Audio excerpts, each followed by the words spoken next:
All right, welcome to The Explainer. We are kicking off a brand new A to Z city series, and we're starting with B for Bangkok. So get ready, because we're about to do a whirlwind tour of Thailand's incredible capital. Yeah, that quote pretty much says it all, right? Bangkok is just an explosion for the senses, a city with this incredible energy, color, and culture. We're going to break down the must-sees, the must-eats, and the must-knows, starting right now. Okay, so first things first, to really get Bangkok, you have to appreciate its beautiful contrasts. This is a city that's constantly balancing its super rich history with a really fast-paced future. And this contrast, it's really the heart and soul of the city. You'll literally see ancient, glittering temples right next door to these massive modern skyscrapers. Take the Erawan Shrine. It's like the sacred, peaceful little island of tradition, but it's completely surrounded by the nonstop buzz of traffic and commerce. And honestly, that vibrant clash is what makes Bangkok so unforgettable. Now, let's dive into the city's spiritual heart. Bangkok is home to some of the most jaw-dropping temples and sacred sites in the entire world. Top of the list, you've got the Grand Palace. You have to see it. It's Thailand's national sanctuary, a stunning complex, where every single building is more breathtaking than the one before it. And speaking of breathtaking, you've got to see the massive reclining Buddha at the nearby Wat Pho. Yep, you heard that right. 46 meters. To put that in perspective, that's longer than 4 city buses parked end to end, and it's all covered in shimmering gold leaf. It's one of those things that's so hard to capture in a picture. The scale, the serenity, you really have to be standing right there to feel it. Okay, you're going to hear this phrase all over Thailand. Same, but different. And it's this awesome, friendly way of describing, variety within a theme. When you look at Bangkok's temples, at first glance, they might all seem same, all golden and beautiful.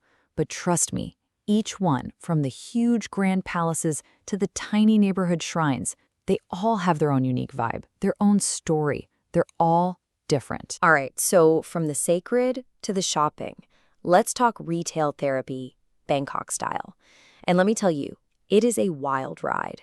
We're talking everything from these sprawling, chaotic markets to slick, air-conditioned mega malls. For an experience you will not forget, you have to dive into the Chatuchak Weekend Market.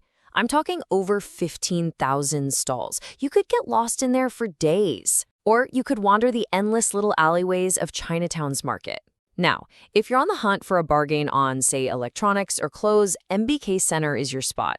But if you want a more polished, modern mall experience, then places like Siam Discovery and Terminal 21 are where you want to go. But you can't talk about Bangkok and not get obsessed with the food. The street food scene here is legendary. It is absolutely where you'll find the most authentic and, well, let's just say, interesting flavors. Case in point, durian. It's known as the king of fruits, but it's probably more famous for its smell, which is so strong it gets banned from a lot of hotels and public transport. And the taste, people often say it's like oniony custard. It's definitely one of those things you just have to try for yourself. Believe me, you will either love it or you will hate it. There is absolutely no in-between. And one of the best parts about Bangkok is just how affordable it is. Look at this. You can get a huge, delicious meal on the famous Khao San Road for about €1.50. And just to compare, a 2-hour train ride to the incredible ancient capital of Ayutthaya, that's just 30 cents. The value for money is it's mind-boggling. All right, so we know what to see, we know what to eat. Let's get into some real insider tips so you can navigate this incredible city like you've been there a dozen times. Okay, getting around is an adventure all by itself. A tuk-tuk ride? It's iconic, you gotta do it. Just make sure you politely agree on a price first. The buses? They're the cheapest way to get around, period. And for taxis, my best advice is to always insist they use the meter. Oh, and here's a pro tip. The longtail boat zipping along the canals, they can be so much faster than sitting in that legendary Bangkok traffic. And here's a tip that isn't about a vehicle, it's about your own 2 feet. The traffic, yeah, it can look pretty intense. But you'll notice the locals, they just step out and walk with this confidence. So take a deep breath, look for your opening and just remember this advice. You gotta be a confident crosser. And for our final insider tip, I'm going to give you a real hidden gem. It's Wat Pho, the Temple of the Golden Buddha. It gets just a tiny fraction of the crowds you'll see at the Grand Palace, but inside, it holds a 5.5-ton solid gold Buddha. Plus, you get an awesome view of the city. It's a truly stunning experience, but without all the elbowing. So there you have it. Just a little taste of Bangkok's beautiful contrasts, its culture, and its amazing chaos. A city of golden Buddhas, buzzing markets, and unforgettable flavors. We've knocked out B in our A to Z series, so the only question left is, what city should we do for C?